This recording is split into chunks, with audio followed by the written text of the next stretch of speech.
O Supremo Tribunal Federal condenou o senador Ivo Cassol, do PP de Rondônia, a 4 anos, 8 meses e 26 dias de prisão, em regime semiaberto, pelo crime de fraude em licitações, quando ele era prefeito da cidade de Rolim de Moura, em Rondônia.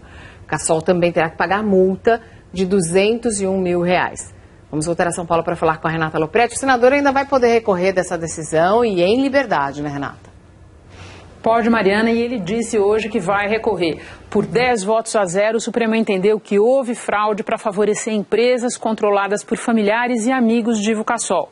E por um placar mais apertado, 6 votos a 4, os ministros deixaram para o Congresso a decisão sobre a perda de mandato do senador. Um entendimento diferente daquele que a Corte teve no caso dos deputados condenados no julgamento do Mensalão.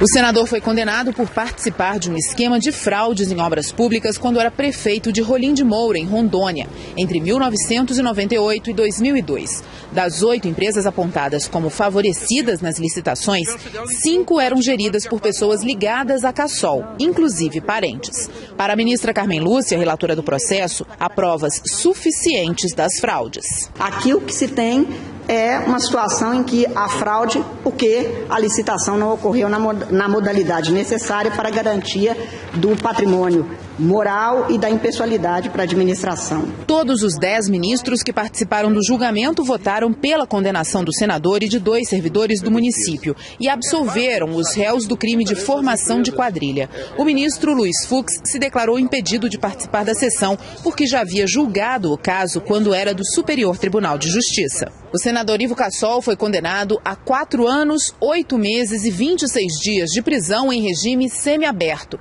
Ele ainda terá que pagar uma multa de R$200 mil ao município de Rolim de Moura. Os ministros do STF deixaram para o Congresso decidir sobre a possível perda de mandato do senador. O presidente do Supremo, Joaquim Barbosa, criticou a decisão dos colegas de determinar a perda de função apenas dos servidores. Nós decretamos a perda do cargo dos servidores públicos, mas não decretamos a perda do mandato dos parlamentares. A assessoria do senador Ivo Cassol declarou que ele sempre teve as contas aprovadas por órgãos de controle. O cumprimento da sentença não é imediato. É preciso esperar a publicação do acórdão, a apresentação dos embargos pela defesa e o julgamento de todos os recursos. Vamos lembrar que o Ivo Cassol tem outros processos na Justiça e tem pelo menos uma condenação na Justiça Federal que saiu em janeiro desse ano, num outro processo que envolve compra de votos na campanha dele para o Senado. A última passagem dele pelo noticiário notória foi em março do ano passado, quando o Senado se preparava para julgar aquele projeto que extinguiu o 14º e o 15º salários parlamentares, e Ivo Cassol disse o seguinte, reclamando desse projeto na ocasião: o político no Brasil é muito mal remunerado. Tem que atender ao eleitor com pagamento de passagens, remédio, é convidado para patrono e tem que pagar as festas de formatura porque os jovens não têm dinheiro. Imagina, essa frase do Ivo Cassol já causou muita espécie em março do ano passado. Imagina se ela tivesse sido dita agora, depois dos protestos de junho. Se ele perdeu o mandato, uma outra coisa importante da gente lembrar, o suplente é o pai dele, Hereditário Cassol. E isso remete a gente para um tema que é tabu na reforma política, que é a suplência de senadores. Os senadores têm 2 suplentes, eles são senadores sem voto. Geralmente eles usam essas vagas para abrigar familiares e financiadores de campanha, e o máximo que eles fazem quando se discute uma reforma política é atacar esse problema de uma maneira periférica, jamais falando em extinguir de uma vez por todas essa excrescência que é a figura do suplente de senador.